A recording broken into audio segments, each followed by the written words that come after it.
Welcome to this long presentation that we argued with my wife about how to land the job in Israel. It's really awesome to see how Gvahim has developed because, like, I've never been there, but I volunteered for, I don't know, 5, 6 years. My wife was in Gvahim 10 years ago, and it's really nice to see how long way you guys did. Okay, so what we're gonna talk about today? Um, we'll start with two stories, with my story and my wife's story, Anna. Both of us immigrated here when we were like in not as a kid. I arrived when I was 24. She arrived when she was 27. And we had to build our careers here.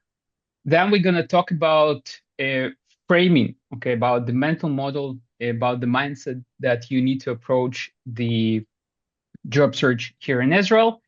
Uh, we'll try to cover as much tips and tricks. This is basically a collection of my perspective as an interviewer and her perspective as a job seeker. Um, Basically, tips and tricks that we collected over the time, and like more centralized Q&A at the end. I do like to keep those sessions live, otherwise it's become my boring monologue and I hate listening to myself. So feel free to uh, post a question in chat. We'll take a look at that. I'll make some pauses during the presentation to answer some questions. I believe it's going to be more interactive this way. Okay, without further ado, let's begin. Let's start with my story. So my name is Sergey. I did my first degree. It's called like engineering or bachelor. Like here, it's considered as a bachelor in Ural State Technical University. I studied originally computer science and medicine in Russia. After that, I got accepted into Technion and I did my master's degree there. Originally, I thought doing PhD, but then I understood that the whole academic area is exactly not for me. Originally, I never intended to be a developer. I thought those are like coding monkeys and extremely boring job. But I wrote my thesis in JavaScript and Python, and like throughout my degree, I learned engineering, of course, and development. So I found my first job as a JavaScript front-end engineer. I always been passionate about like mentorship education. So I started the meetup group, and through those connections, I got into Wix. I was there like for almost 5 years, and what's considered I did my like proper hierarchy ladder there. So I arrived as an engineer, then I moved to be a tech lead, then I became a manager. First of all, like manager of 3 people, then 5, then 8. Then I led three separate teams. And I was one of the managers of the front end guild, which was like around 300 people.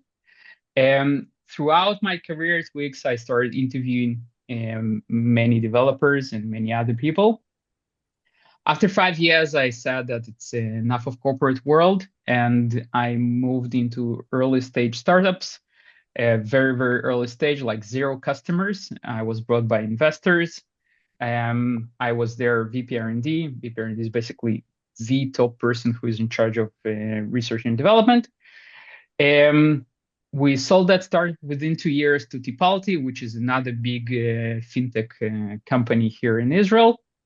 I was director there. Then I left with the like Israeli startup dream to find my own startup, which failed miserably. And actually, I wanted to do it in the recruitment world in order to improve how people get the job because I saw how painful it's to my wife. And then I understood why it's so painful.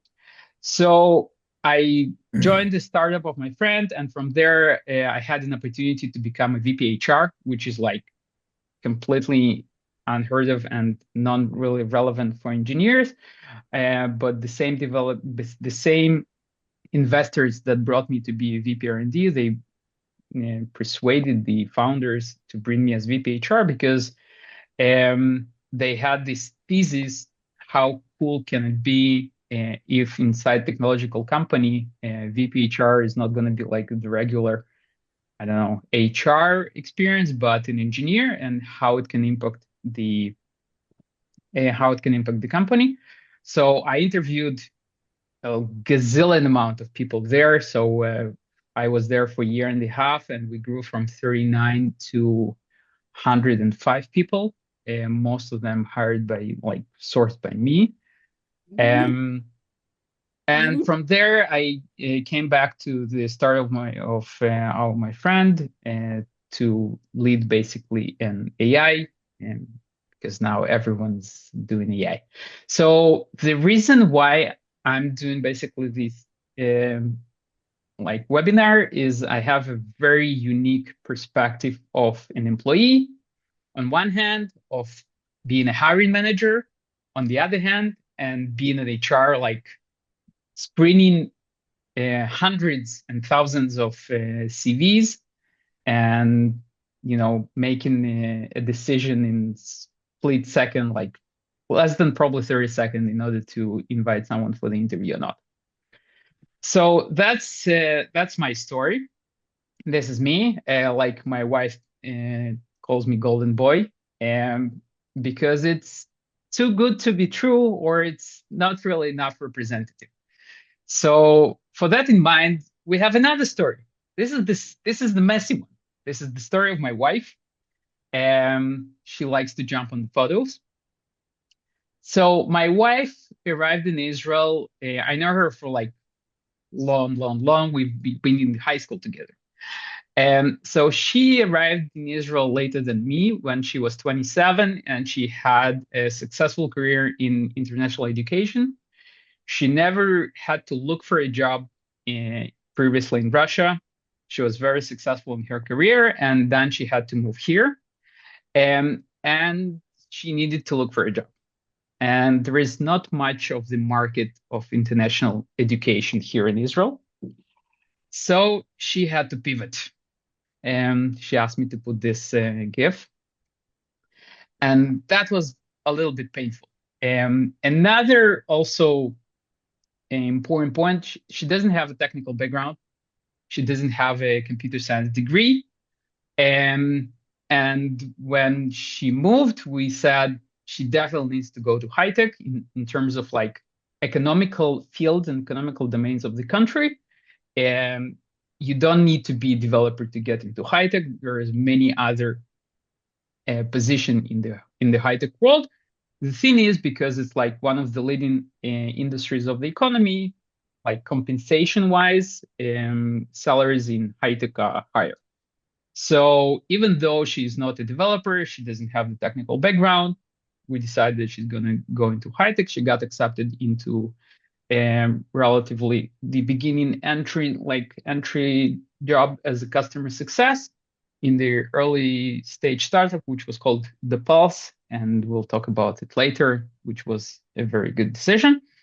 But being a customer success, she felt like it might be there is not much room to develop there. So she made a lot of effort to transition into product. She did. She worked at many different startups. Some of them were good, some of them were bad. But and she started, and now she's successfully working. So it's all good.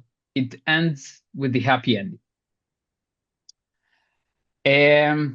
Okay, so what I want to start with is the framing, the mindset. I'm very much a big believer into that, on how do you need to start approaching looking for a job.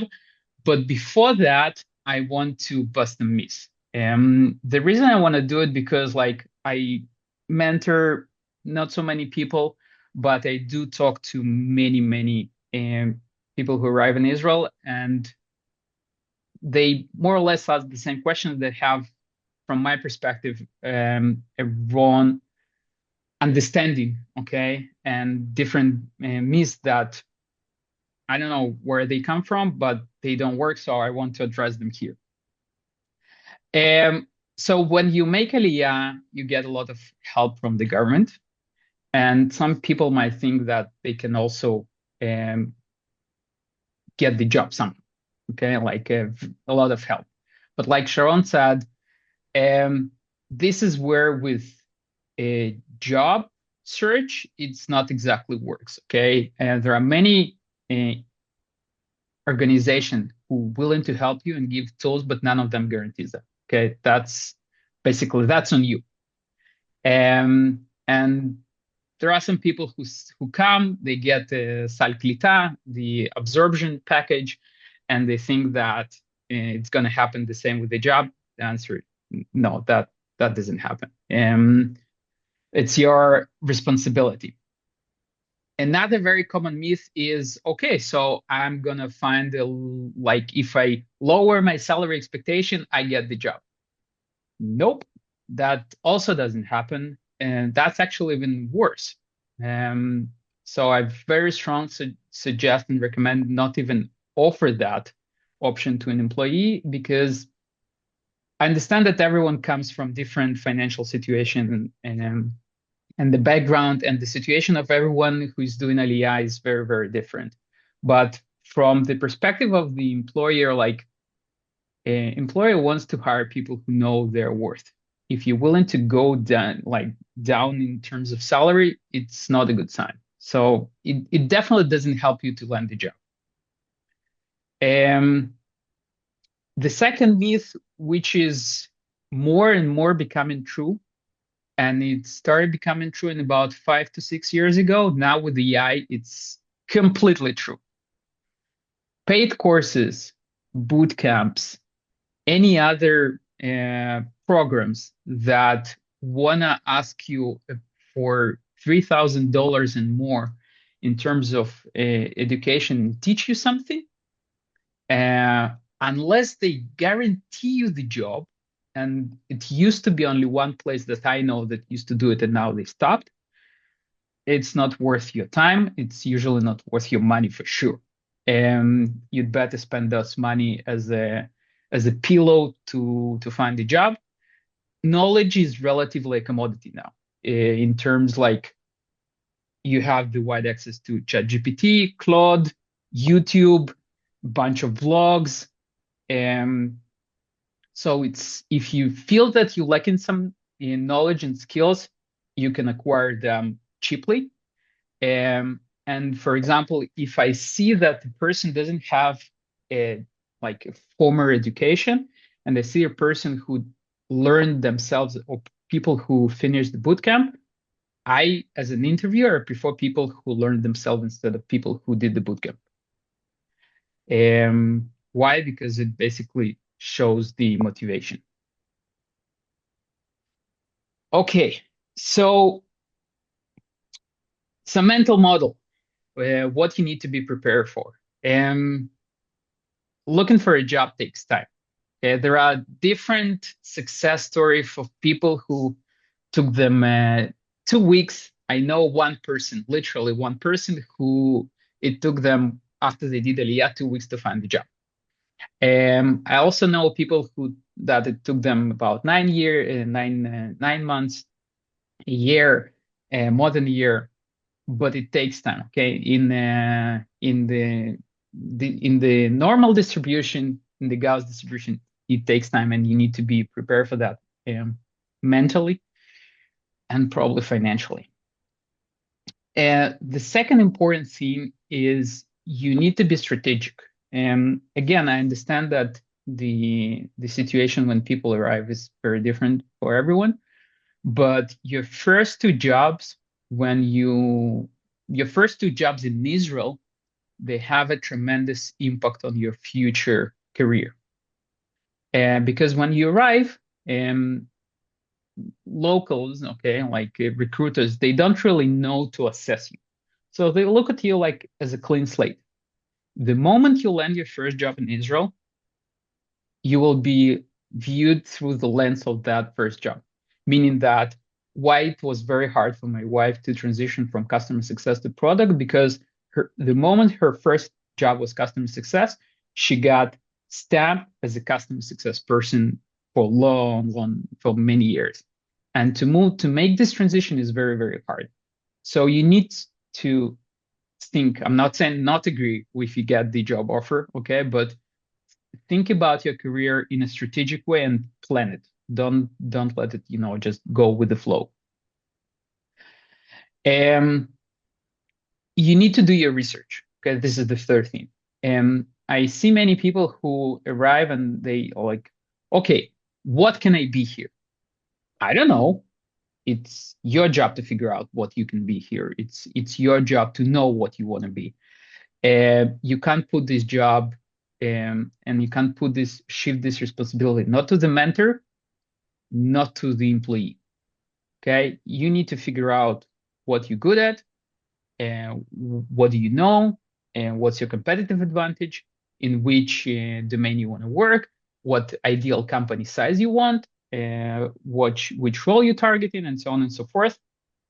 And you got to do this research ahead of time. And the fourth is you need to reframe your international experience. Okay, so many people here, especially, they don't know what, for example, Ural State Technical University is. They don't, not that they don't know the name, they don't even know where it is. So you need, when you explain about yourself, you need to translate it to things and names, and give some examples that people can relate. I think that's it. Okay, so I think we can pause here. Do we have any questions? What do you think of courses from Infinity Labs that guarantee to find you a job? Or cybersecurity course from Cyber Labs for 11,000 shekels. It's about to start in Eilat, subsidized by municipality. So from what I heard, I didn't check myself, okay, but what I heard from people to whom I recommended Infinity Labs, and I know people who finished Infinity Labs, they stopped guaranteeing to find you a job. And if that's the case, well, they have a very intensive course. Okay, so I work with the developers and QA engineers who finished Infinity Labs.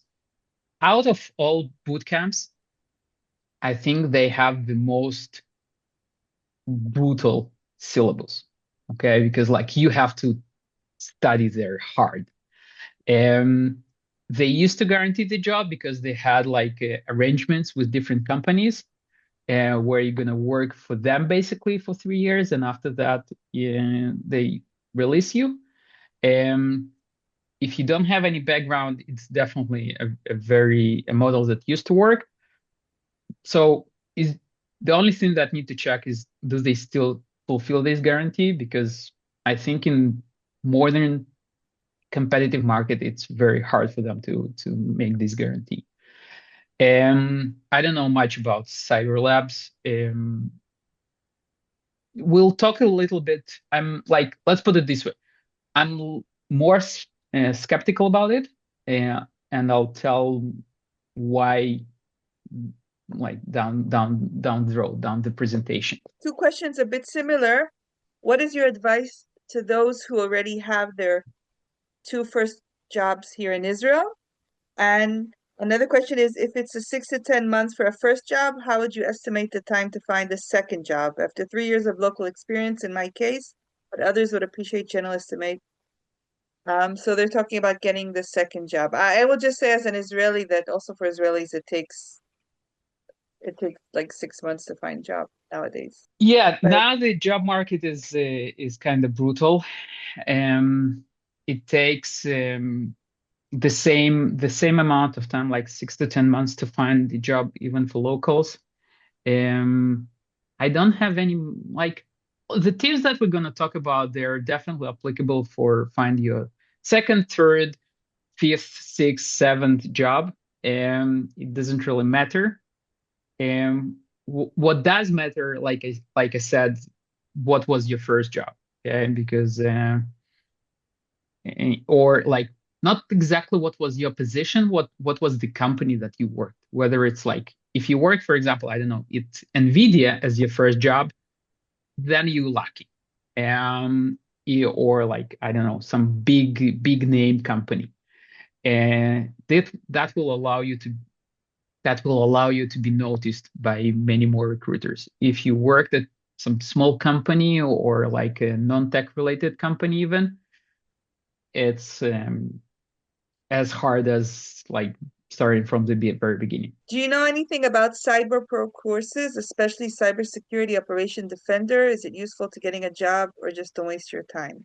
So I don't know, this is kind of specific. Uh, the short answer is probably don't waste your time. But I'm not a cybersecurity guy, so don't necessarily believe me.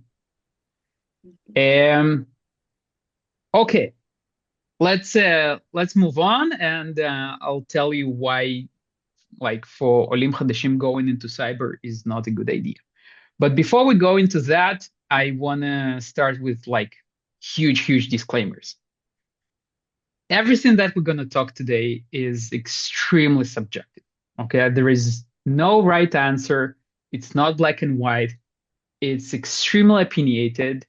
It's a personal experience. First of all, mine, my wife's, and like probably tens people who, when they did Aliyah, when the war started between Russia and Ukraine, we hosted 4 families that lived in our apartment while they were looking for a job and for the housing.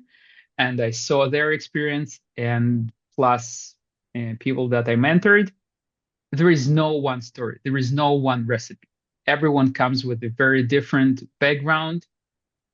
And those tiny details, those tiny differences in everyone's background uh, play a huge role. For example, like we have our friends who immigrated, like we studied the same school, okay? But for example, the level of English, even though we studied the same school, is not the same. So for someone who knew English better, it was easier. For some who know English less, it was harder. So those tiny details, they matter. Um, the second disclaimer is most that I'm going to talk about is high-tech related. I know of others, other domains, other fields, but like most of the things that I'm exposed to and like definitely where I work is high-tech. So it's like 99% there. I'm well aware that everyone comes with a very financial situation, and you need to take everything that you hear and understand how it fits into your financial structure and how to plan it. And most of the things that we're going to talk like that they're not related, but financial situation matters very much because it basically tells you how much time do you have to look for a job until you run out of money. I think that's it. Okay, so let's go into uh, tips and tricks and what do you need to do before you start the search. Okay, you first of all need to understand how the job market looks here compared to your origin country. Because titles are different, they worded different. The hierarchies in Israeli companies are usually smaller, flatter. So there is not so many different titles and different positions with the compared to, for example, to Russia, where many people that I know come from. So before you make any moves, you need to understand how the job market in your field, in your domain, looks like. What are the positions? You can just go to LinkedIn, search, I don't know, product, search marketing, and see which positions are available, how they called, what are the descriptions. So in order for you to understand um, to which to which position you might belong. If you struggle with that, you can come and ask locals. You can ask people to help. Probably sure Gvahim can help with that too.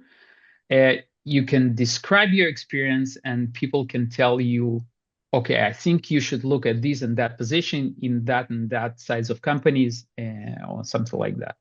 At least when I do like mentorship session, this is one of the things that we discuss. Like, okay, tell me your experience. I will tell you, is it like perfect fit or somewhat fit or not fit at all? Because there are people who come with experience and like there are almost no jobs like that here in Israel.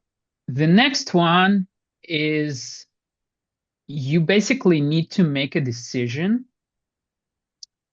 is can like can you find a job that fits your experience and your knowledge and skills as is, or you have to repackage yourself. Basically, those are two big questions. Um, what are the experience like, or like when you don't need to repackage yourself, like as you can apply yourself as is. For example, if you have uh, 5 to 6 years of experience and some hands-on experience. I call it hands-on because it's not like you have to write code yourself, for example, but like doctors, veterinarians, engineers, people who do things with their hands. From my experience and from my observation, okay, for them it's much easier to adapt, much easier to find a job because so one of the success stories, our friend veterinarian, it took him two weeks to find a job. He was a very successful veterinarian in Russia. He came here. We connected him with our vet doctors, and they offered him a job. If you have these type of experience and skills, it's going to be much easier for you to find a job, and you can try to pursue and just continue your career here as is. If you don't have those, like 5 to 6 years of experience, and you have like 10 and managerial, you can also find a job. Like in you probably in your field as well, but then it should be like 10, 12 years plus. You have to be a high-ranking person with your origin country, and you can translate your experience to here. I saw examples also of my friends who did it. If you're not a perfect fit, okay, this is second best. You can take your level. For example, I don't know, you've been senior something, okay, or director, and you can go one level down and try to apply to that level. Also in your domain, and it also might work. If you come with neither of them, most likely you will have to, if you want to go into high-tech world, you will have to repackage your experience somehow and try to look for position that don't require that kind of, I don't know, education or skill set, and so on. And there is actually enough those positions in Israeli high-tech. We yet need to see in the future how AI is going to impact that. But positions like customer success, content writers, business development, QA still possible, but now becomes harder. Everything that is sales related, especially if you come like with US and you want to do sales to US, that's like very helpful. So those are the positions to start. Another thing important to remember here, don't try to look for what my wife called niche jobs. So if you see job job advertisement, job descriptions, like for example, CRM and live ops manager or AI growth marketer or something which is like sounds cool, but you don't really understand what it means, probably not worth your time, because unless you have that particular experience, and you can definitely vouch for that, um, otherwise it's just not really worth your time, because people who publish those kind of positions, they will most likely prefer people with local experience, and it's just gonna be a waste of time for you. Okay, startups. Let's Israel is the startup capital. Well, I don't remember how it's called anymore. There are many startups here. Startup is very vague and broad category. So most likely you will end up working in some kind of startup, but they're very much different. Don't ignore them. Don't be afraid of them.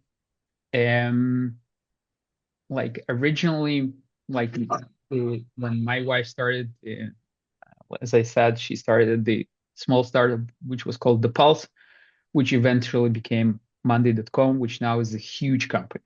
Um, and it was her first job, her first position here in Israel, and served her very well, and it continues serving her very well. So startups that publish job posting in LinkedIn, they have money. Okay, this is important. So they can be very solid companies. My friend founded a startup. They did round A, round B, which is like the initial rounds of investing, and yet he has 300 or maybe 300 employees already. So, and it's still called startup. Okay, so it's very fancy. People like call their companies here as startups, even though it's 300 people. So going to startup is definitely okay. It can be risky. So you have to evaluate at which stage the startup is, and what are the founders, what are the investors, how much is the runway. Like, you need to understand the mechanics of how the startup world works. It might be hectic, what's called in Hebrew balagan. But on the other hand, you will most likely do very interesting job. And who knows, it might succeed, it might not. Usually they fail, but some of them are really good.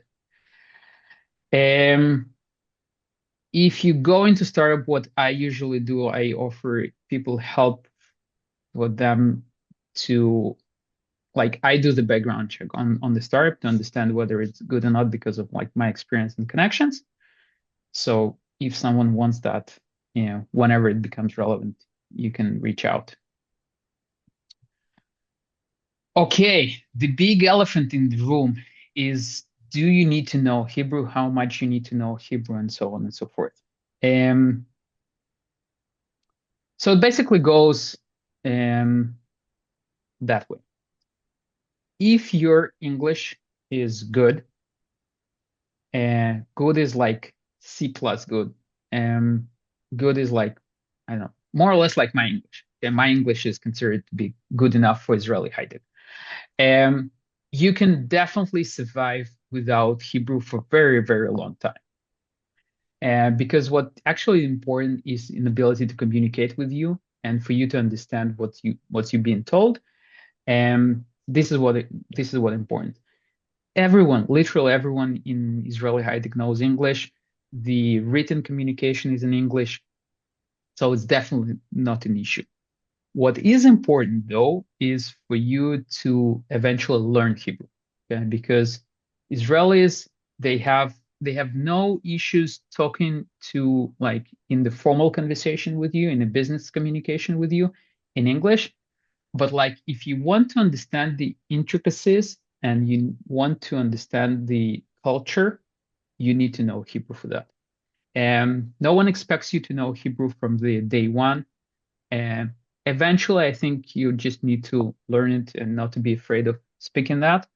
I went to Ulpan for 1 month and then I dropped and I just learned from the streets.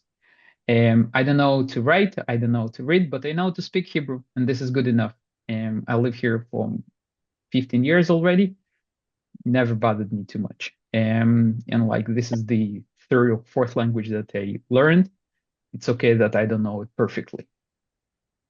If your English is not really good, you'd better make the accent on your Hebrew, and you need to learn it on the level so you can communicate with your potential employer on a good level. Israel is very tolerant, like they have enough patience to people who are actively learning Hebrew. It's okay. But then you need to like put a lot of effort into there, because like there were several candidates that I had to reject, not because their like hard skills were bad or like their hard skills were good, but like it was very hard to communicate with them. And no one will tell you that in the face, okay? And it's not politically correct, but they will find a politically correct way to reject you, and it most likely going to be because of the language. But it's not exactly because of the language, because of the communication barrier. Okay, if you go to some Russian speaking team and you speak Russian, that's definitely fine. But if you go to more like international company, you need English or Hebrew. And I think that's it about here. There is one more thing. When you start learning Hebrew, we saw it across many different people, your English goes away. You will slowly start forgetting some English, because like it substitutes with the Hebrew, and people get stressed about it very much. Don't get stressed about it. It's okay. You will learn Hebrew, your English will go up again. It's totally fine. You will know both languages. It's very common to ask your salary expectations in Israel. So doing your preliminary research, you need to understand, after you understand the position you after, you need to understand more or less how much money to ask. Say that you're flexible in terms of compensation. What you need to take into account that you need to look at the total compensation. Salary is just one portion of the compensation. Okay, so in high tech, it often combines a salary, options, stock options, vacation days, pension deduction, Keren Ishtalmut, which is like educational fund, and so on and so forth. So it consists of several components. So you need to see the whole package and not just be fixated on the salary. But it's something that you need to be aware of as well. All of that is completely negotiable. Okay. Don't be afraid to negotiate your compensation. It's totally fine. No one think about it as a chutzpah unless you ask like very significant amount of money, then it's going to be chutzpah. But in general, that's totally fine. Okay, let's go into questions round. Which courses or colleges you can recommend to get AI job? Which Big courses or question. colleges? I definitely can't recommend any colleges. Probably some courses. Start with YouTube. Start to understand it. Okay, let's start with that. Understanding AI is like extremely broad. It very much depends on what level you want to understand AI. You want to understand AI on like how to use ChatGPT, or you want to understand AI how ChatGPT works and how it's built or how it's trained. It's very, very different spectrum. And depends on your goals. And probably after I know your goals, I can tell you which courses to listen, take, and or Okay, or thank anything you. else. Thanks. Could you explain what steps your wife did to move from CS to PM? It was basically one step. It was an opportunity through connection. She found a job that involved the combination of project management and product management. The mechanics of this move is basically the following. You know to do something, okay?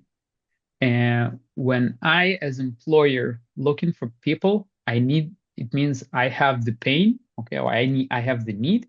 I'm looking for a person to fulfill that need. If I, as an employer, can help you to grow and move, that's a win-win. So she came to the new job with her skills and knowledge as a project manager person, but she was honest and uh, open with them ahead of time, saying like, I want to move within this role to product role. Is that acceptable? Is it possible? Do you have a path? And they said yes. And so within probably 6 months, she transitioned. When she started her role, she transitioned from project manager to product manager. The easiest way to do those transitions is when you are inside one company and you do this transition within one company, because they already know you, and that one company is very likely to give you this opportunity. To make the transition between the companies is extremely hard. So, hello from Ekaterinburg. And the Oh, question is, yes. And the question is, why did your wife decide to leave a role in customer success and move to a product manager? What are the pros and cons with that decision? I don't exactly remember all the pros and cons, but like customer success is, as a career, it has relatively short um, career ladder. Yeah, there are not so many ways where you can develop as a customer success. Yeah, you start as a customer success, then you get some senior, and then you go to management, because there is no path for you to develop as customer success and to be, I don't know, super professional customer success. And my wife didn't want to go into management, and she still doesn't. And so in that sense, the scope of the role of customer success, she worked there for almost 2 years. It became very, very small. So the next logical step would be, I don't know, move from one customer success and become a customer success in a different company. But then you just, you switch in companies. And moving into product world allows you to have at least the biggest scope. Okay, so you can work on different products, you can get different responsibilities. Usually the product grows and you get more responsibilities and more exposure to different products. So that was the original idea. I have to say it did back then the decision was correct. I know for a fact they don't have two colleagues without BSc, one very senior while one mid. Both Olim, Vatikim, though. Okay, so this is Nick answering, sorry. If your education isn't a technical field, but you have experience working as a developer, do recruiters require a degree in tech? No one cares about the degree in, let's put it this way. Recruiters do pay attention, and hiring manager do pay attention to whether you have a degree or not. Is it a deal breaker? Very often, no. It is a deal breaker for very small portion of positions, like, I don't know, if you want to train neural networks, yeah, most likely you will need to have a computer science degree for that. And being a developer doesn't require a computer science degree. What it does require is computer science knowledge.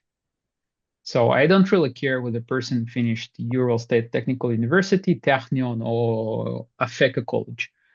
I will interview them equal, okay? And I will understand what kind of knowledge they have, and the amount of knowledge they need to have is like corresponding to the required job. But the degree itself, no one really cares about it. Okay. Is there any way to find junior or high-tech position right now?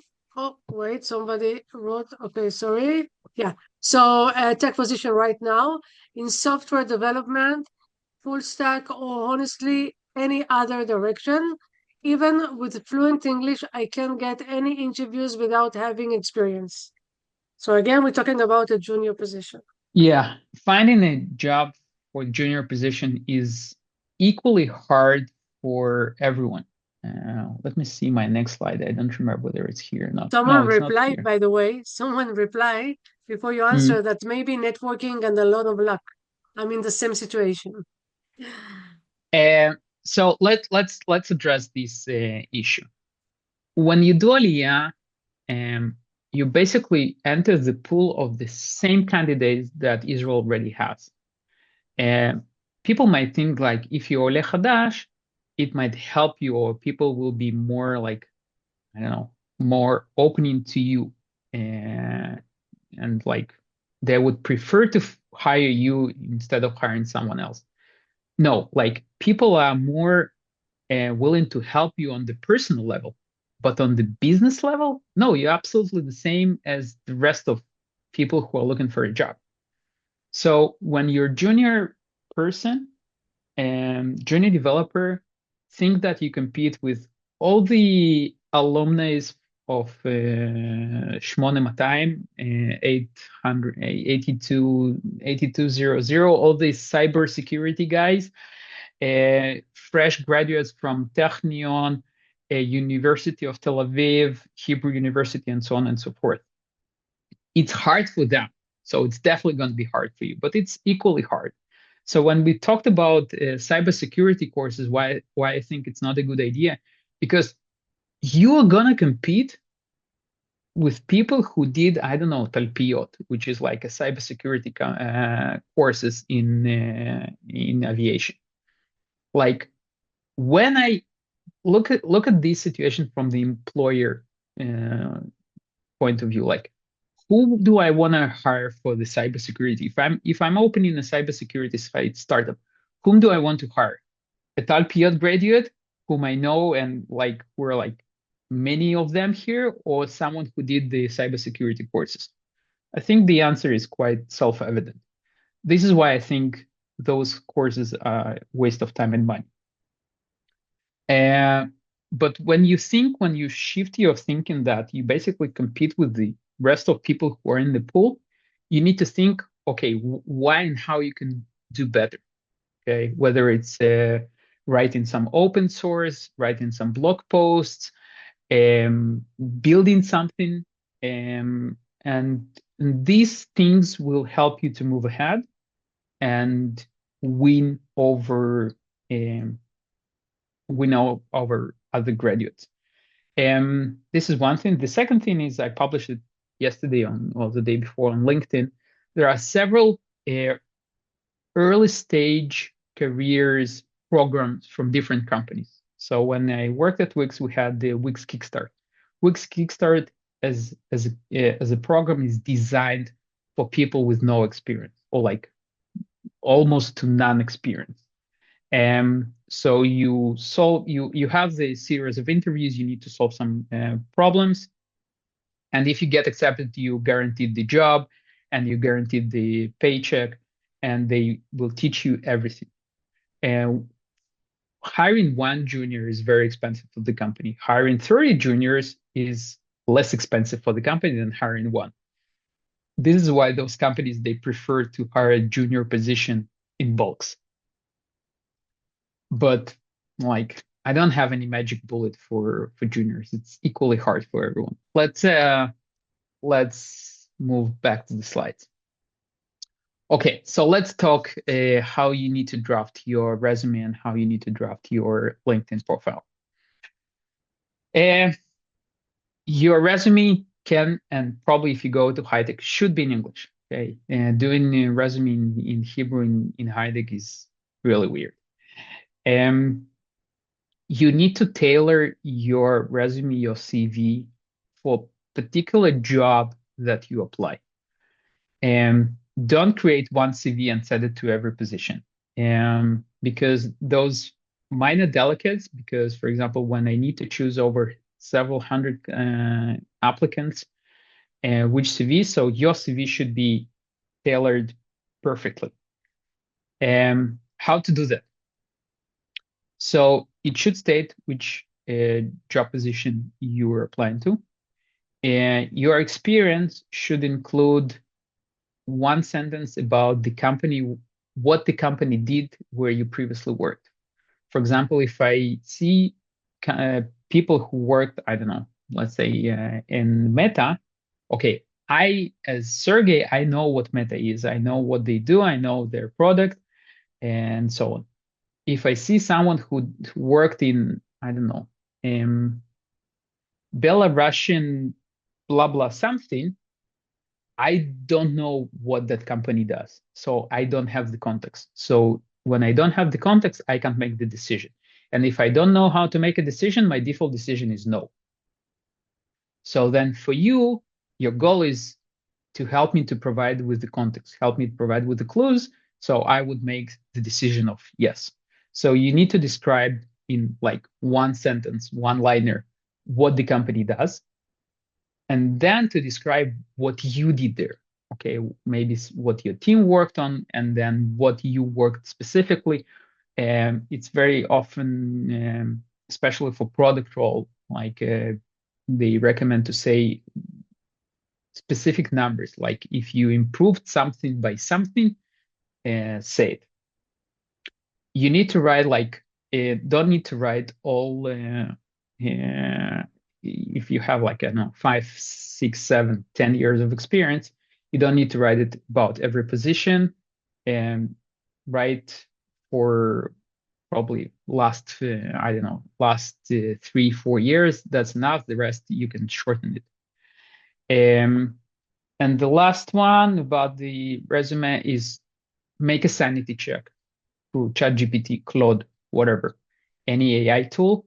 It does a very good job scanning your CV, understanding how people can read it, and you feed it a job description, you feed it your CV, and you say, is it a good match? AI can do a very good job in saying whether it's a good match or not. Many ATS, which is applicant tracking system that HR is using, they have this feature built in. If ATS decides that your CV is not a good match, most likely that recruiter as a human won't even see that. Okay.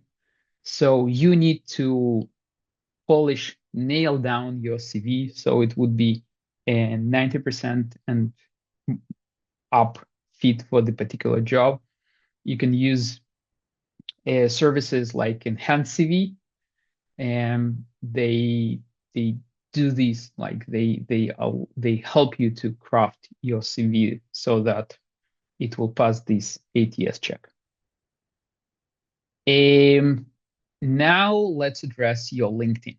Why LinkedIn is important? It's basically the primary source of looking for a job, and it's also primary source of looking for candidates. Your LinkedIn should more or less resemble your CV. If you have CV, for example, when I get CV, the first thing I do, I go to LinkedIn profile anyway, and I read it, and then I go back to CV. Usually LinkedIn is shorter, and CV is more elaborative, but like they need to make sense together.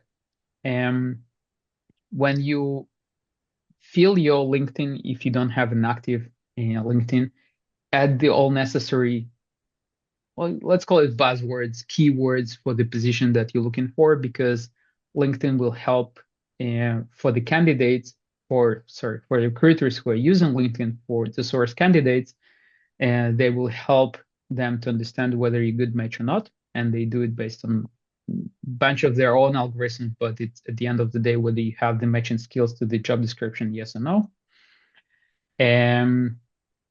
If you repackage yourself and you're not 100% sure which exactly position you're looking for, just keep it neutral, and so it would more or less fit everything. When you craft your LinkedIn, don't be afraid to change the titles of the position, okay? Because your goal is to convey what you did in the past to local people. So for example, if in your previous job your title was I don't know, senior something level 3, it doesn't tell anything to recruiter here in Israel. So try to find consult with your mentors, consult with him, and how to rephrase your past experience so that it will be relatable for people who are reading it here, and they understand what you actually did. Because again, if I don't understand what you did and I can't build in my head the cohesive story of your past experience, I'm not going to invite anyone for the interview. The last but not least is how much you need to be active on LinkedIn. Do you need to post something, and so on and so forth? It's not a huge differentiator, okay? If you have something to say, something smart to say, do it. If you don't, not a big deal. Like it is important to say, for example, especially when we decide to invite someone for interview, yes or no, I can take a look at comments that people did in LinkedIn. I can read the blog. I can check their Facebook. I can check their Instagram. Okay. So make sure you don't have anything embarrassing there, or just close your profile. But people do that. Okay. So how to start looking for a job? How to apply efficiently? So the first and the primary source of high-tech jobs in Israel is LinkedIn. There are some other jobs that source from it, and they usually not always up to date. So in that sense, you can skip anything else and just look at the LinkedIn. For non-technical, for non-high-tech roles, I know Drushim is very popular, but I've never seen it by myself. Okay, how to apply? I think this is the most like the juicy part of this conversation. You need to apply early, meaning that when the job is published, it's usually published automatically. You need to try to apply in the first 3 days and get into first 100 candidates to apply. You need to get into the first batch. So you can configure different alerts, use filters on LinkedIn so you get notified when the new job is posted. Why do you need to do that? Because the way usually most companies review applicants, they review them in batches. Let's say I need to find a new developer. I have the 6 other developers in my company who can interview. So I open the gate for enough people to fill my 6 interviewers, and then I close the gate. If I find a person who fits our criteria in the first batch, I won't see any other applicants. This is the reason why it's important to be in the first batch. I go to the second batch only if the first batch is done and I didn't find anyone there. It's the way for the companies to keep the sanity. There are some companies that review like a bigger batches of applicants and they interview all of them all, and then they they like go through the whole batch and then they make decision. And not so many companies that I know work this way, and I'm not really sure that they're not biased towards people who they saw at the very beginning.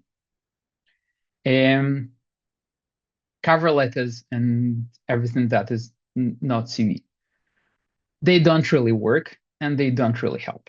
So I don't know, maybe Sharon might disagree with me on that, but I don't recommend you invest too much time in that. We don't either. Gvahim also doesn't recommend cover letters, so it's aligned. Yeah, so I do read them, and sometimes they're like interesting, touchy-feely, but if your CV doesn't match the criteria, I'm not going to invite anyone for the interview based on the cover letter. So if you have something to say it, but like don't sweat. Okay. Lesson learned from my wife: keep the track of everything where you apply, in terms of which company. As I said before, each version of your CV should be tuned to that position. Keep the link to the position. Keep the copy on your file system of your CV. Why you need it? Because if you get invited for the screening interview, you need to be prepared. And this is the thing that will help you to prepare. Like, what's the job description? What kind of version of CV you send? You can review it and come more prepared. Otherwise, it just, it's very hard to do it without. And also to see where you already applied and what worked. And the fourth, referrals versus your direct application versus recruiters, agencies, and so on. So you will hear a lot like go through referrals. Things are changing. Okay, it used to be very helpful. It is less helpful now because people learn, and the companies learn, that referrals can be like cold referral. Let's call it this way. So, for example, when I get referred, when I get the referral from someone from the company, I ask the person who did the referral, like, how do you know of this person? Can you vouch for that person? Did you work with that person, or someone asked you to refer the CV? And if I understand that it's a cold connection, the person will go through exactly the same funnel. Nothing changes. So in that sense, if your CV is good and you're a good candidate for that position, whether you apply directly through the website or you apply directly through LinkedIn, or you get the referral from someone you don't know at that company and they push your CV, it will all end up in the same pile of ATS, okay, applicant tracking system, because everything goes there. It doesn't matter where you apply through LinkedIn or directly on the website. It all goes into ATS, where as a recruiter, I see and I look at that, and it doesn't really matter how I got it. And sending the referrals, if you reach out to someone in the company and they actually reply to you, because if they don't know, they most likely not going to reply. You can ask to follow up with the recruiter whether your CV has been seen. Okay, this is the best I can do, and that's it. If you do have a good connections inside the company, or like someone that you know someone that knows someone, that you can use. That's totally fine. Okay. So on a personal note from both of us, job search is really, really hard and exhausting. And this is why the places like Gvahim is very, very beneficial, because when you feel that you are alone in this journey, it becomes very depressive. When you see other 60 people around you who have exactly the same experience, it's a little bit more liberating. Okay, you understand that it's not something wrong with you. Everyone goes through that. So you need to have your network of support. Like I said, whether you Ole Hadash or you junior, Israeli junior, or maybe not an Israeli junior, it takes about like 6 to 10 months to find a job. This is the reality that we live in. And what's important is, we call it don't apply stam. Stam is random, probably the closest translation to that. When you apply to a certain job, your CV is stored in ATS, okay, in that applicant tracking system. If you apply again for a different position, the ATS shows me immediately that you already applied to which position and which type of CV or which version of CV you sent. I see that. So if you apply to, I don't know, 5, 6 different positions in the same company, I see that. Okay. And if you apply to another position, we just opened up a month later, and you previously applied to some other position in my company, I will see it again. And so better, again, this is from experience of my wife,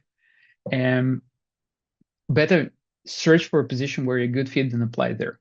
Don't just randomly send CVs. It won't look good if people see that. Regarding all the success stories, behind those success stories, you never know the truth, okay? Unless you actually know the person. Those success stories, you don't know, like I said, you don't know the details of those success stories. So take them with the huge grain of salt. Some of them are really good, and like maybe someone had the connection or someone just had an opening and we know the person and we connect them. It's outliers. They rarely happen. They do happen, but they rarely happen. Don't look at them as this is how people find the job, and like I suffered for 6 months. No, people rarely find the job that way. Okay, in theory, we can stop here. Or actually, we have just 2 slides left. Are we okay in time, Sharon? Yeah, I think we have like 10 more minutes. So okay, cool. So we'll be on time. So after you did the research and after you figure out how to apply, you got to the screening interview. Basically, the whole goal of this particular presentation is for you to get to the screening interview and pass it. Okay, this is the hardest part. The hardest part is to pass the screening interview. What are the important things there? First of all, if you have the tracking system of all the CVs that you applied, go through that, refresh your memory about the description, the job description that you had, about your version of CVs that you sent, and talk only about that. Make a pitch, know it by heart. Regardless of your language, level of language, your pitch should be flawless because it's something that you can learn, write, and learn it by heart. With the very few mentors that I had, this is literally this is what I asked them to do. Write the pitch, send it to me. I read the pitch, and then I said, learn it by heart. Because the first 5 minutes, they should be flawless. If you start blubbering in your first 5 minutes of the screening interview, most likely you're not gonna pass. So build your pitch, review it, go do the sanity through ChatGPT, learn it by heart. Really, it should be flawless. What the pitch consists of, who I am, like where I've worked.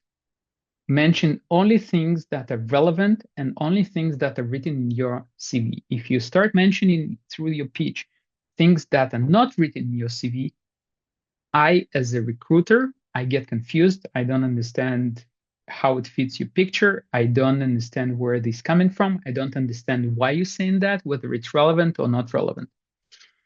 So no improvisation there, okay? Where you worked, only things that are relevant to the position that you're applying. What was your impact? What was your personal impact on that delivery? And then like what you want, so have a clear understanding why you want to apply to that company. Do your homework about the company. It's very often recruiters ask you like, do you, for example, I don't know, you apply at Sweep.io, the company where I work, and like, I'm going to ask you, what do you know about Sweep? I don't expect you to know everything or understand how it works, but I I see it as a litmus test how people are proactive, how much they're curious. And most of the people say, no, I don't know anything about your company, which is kind of surprising to me because it's a very small differentiator at the very beginning that you can do. You can say, yeah, I went to your website. This is how I understood your problem. This is how I understood your customer. This is how I understand your solution.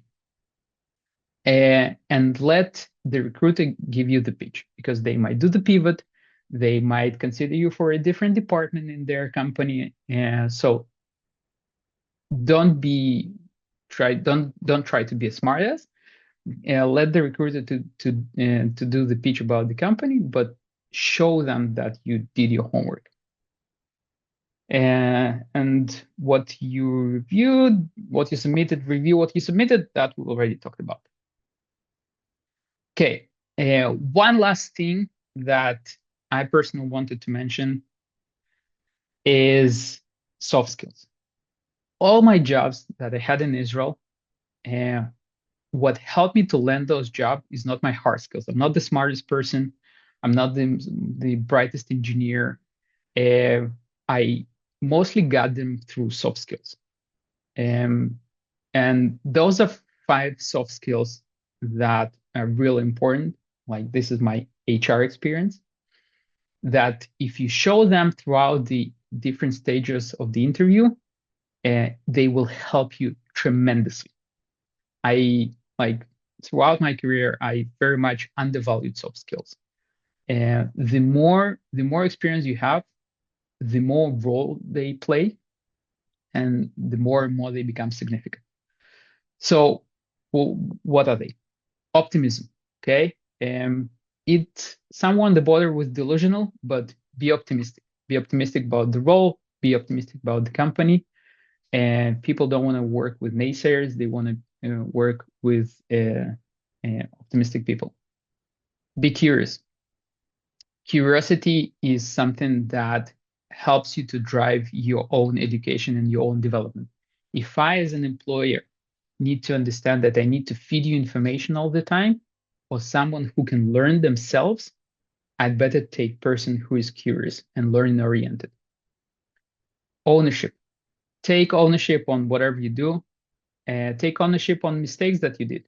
If you failed somewhere, I'd rather you say, yeah, I failed there, and this is the lesson I learned, than trying to blame others and trying to excuse yourself. Coachability. That's an important one. At the end of the day, we're all developing, we're all learning, and we all also teach each other at work. And being coachable, so that you're open to feedback and input from other people, just makes you a better person to work with. And love what you do and be good at that. That's kind of obvious. This is the last one. Okay, we're done. This is an interesting one. How would you pivot between sectors? For example, an engineer in the public sector trying to move to be an engineer in the private sector. I don't know if you have some experience in that. It all depends on your experience and your knowledge. Like in general, when I interviewed people from there and there, like there's not much. It all depends on the experience and knowledge you have, and whether you had exposure to the problems that private sector has. If you didn't, that's a different problem. You need to think how to close this gap. But if you had, I don't know, you wrote cloud in public sector and you do, or I don't know, you did one type of cloud in public sector and you do another type of cloud in private sector. If you did cloud, it doesn't matter. But if you never worked with cloud and I asked you to design a schema database in cloud and you have no idea, then it's a problem.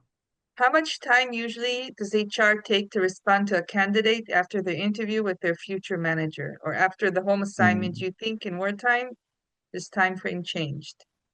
You're smiling. Yeah, it's a painful experience for every candidate. Let's break it into several steps. How fast do they know whether you passed or not? They know it almost immediately, at least within the Wow. same day. Okay. Um, how long do they need to wait in order to make the decision, to give you the decision? At least a day, or usually 1 or 2 days. Why? Because they want to show you that they thought about it, or if they actually need to sync some people with different time zones, it might actually take, I don't know, 24 hours. That's okay. Now where things get complicated. If it's something that is related to hiring manager are usually busy people. It's hard to get their time. They might be in Miluim. They might be in Miluim for months or weeks. And then everything gets dragged. And in that particular use case, it very much depends how communicative the recruitment manager. Some of them, if they have enough time, they will go through their candidates. And if they care about the candidate experience, they will proactively tell you, listen, the hiring manager in Miluim, we can't get the answer, we'll need more time. Some of them, most of them, won't do that. Okay, so you might go weeks, literally 2 weeks, 3 weeks, 4 weeks without any response. Does it mean that you failed? No, not necessarily. Some companies came back to my wife after, I don't know, probably a month. She was in the process with some companies for 3 months. So it's really hard to say. Okay. Is there a rule of thumb for translating additional formal education, an MSc, a PhD in a relevant field, into how much it raises your value as an employee, at least for jobs with a research component? There is definitely value to that. How much value very much depends on your like in your field, how much PhD is relevant in your field. But does it give you the value? Yeah, absolutely. Is there a specific startup job board website, like you said earlier, that looking at startups is better than already established companies? Like how to find startups that are hiring? They publish the same equal way on LinkedIn. So startups Okay. that don't publish on LinkedIn, I recommend you not try to find them because it's early stage startups. You usually get into there by connections, but you're taking a huge risk. So usually just look at the startups that are on LinkedIn. Okay.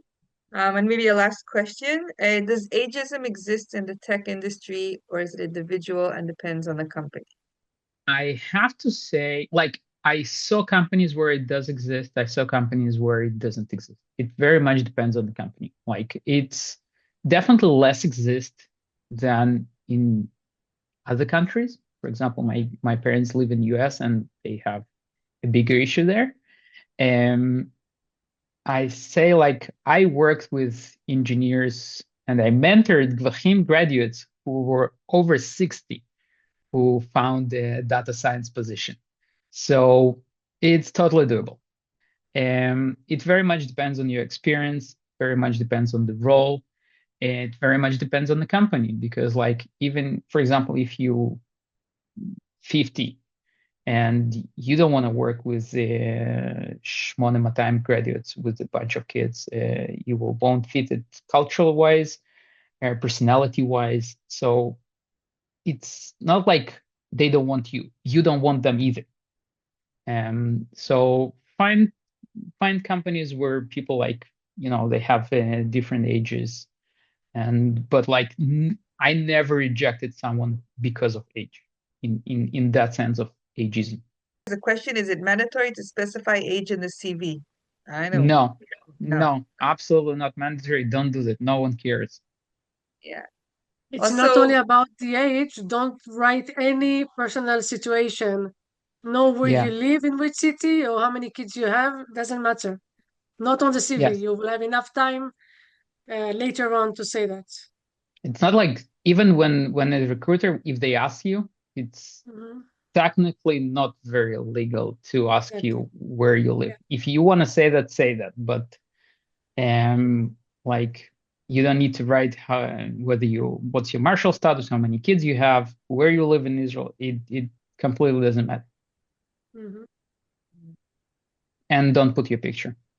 And just Okay, you're redundant. saying not to put a picture in the CV. Okay, that's good advice. It's redundant. Yeah. First of all, thank you very much, Sergey, for putting this together, for Thank you. sharing, for bringing your personal aspects, your personal advice. And I'll just say one last thing, like if someone wants to reach out on LinkedIn, if question, consultation, I don't know, just moral support is also good.